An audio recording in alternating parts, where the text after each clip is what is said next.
An adult human contains an estimated 100 trillion cells, and yet we start life as a single cell.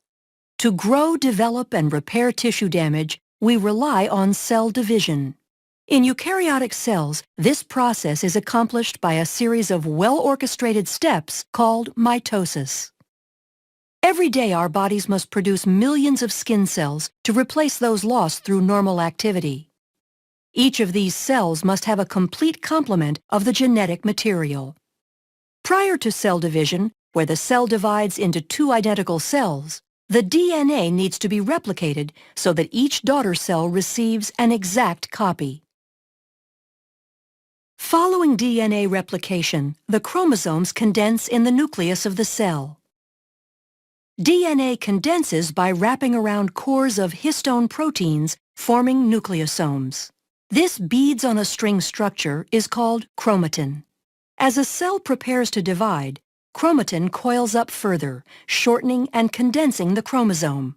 The replicated chromosomes are called sister chromatids.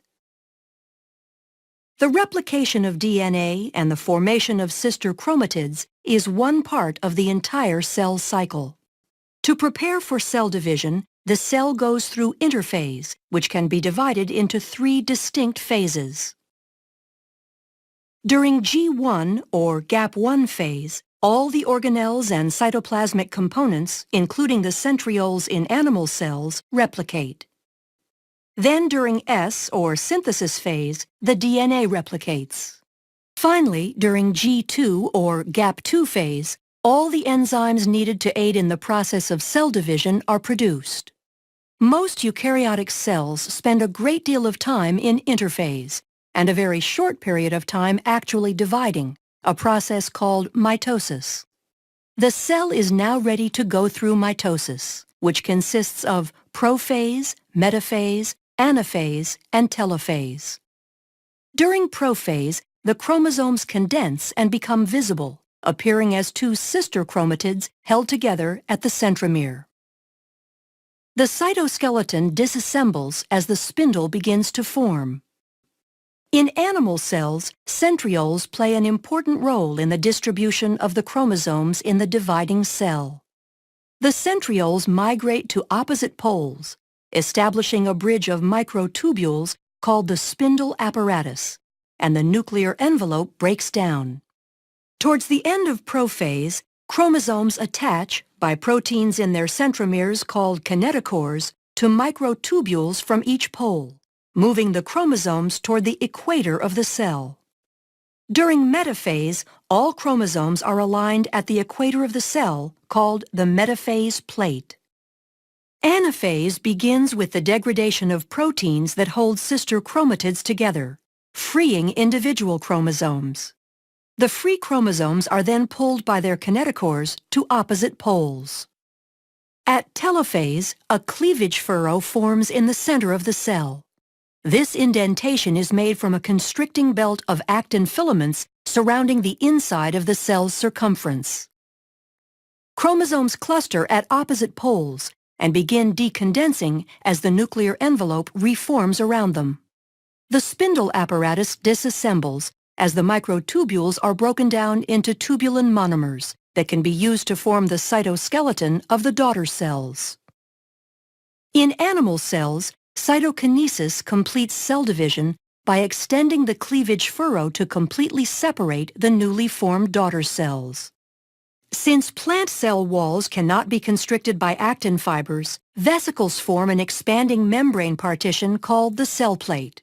Like animal cells, plant cells use cytokinesis to finish the division of the contents of the cytoplasm between the two identical daughter cells. During the cell cycle, certain checkpoints are encountered to make sure the process is occurring accurately.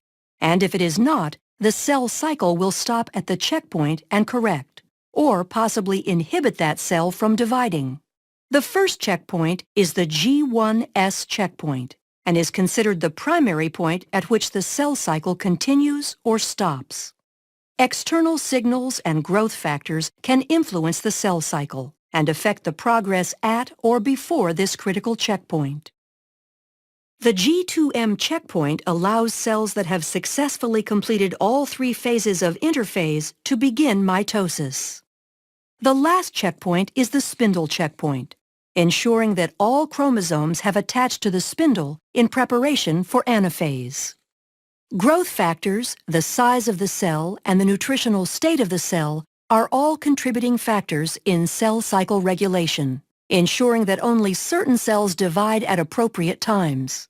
Once all the checkpoints in interphase are cleared, mitosis can occur. From interphase to cytokinesis, the entire process of cell division can take on average 10 to 20 hours in a typical plant or animal cell. Depending on the nature and use of the cell, the process can happen at different frequencies as well. In humans, our skin cells have a high turnover rate due to wear and tear and go through mitosis very frequently, whereas other cells, such as adult neurons and muscle cells, rarely divide. The accuracy of mitosis, as well as the consistency of the checkpoints during interphase, ensure that most cells in a eukaryotic organism can produce identical copies of themselves. This process allows for growth and repair to prolong overall physiology as well as life itself.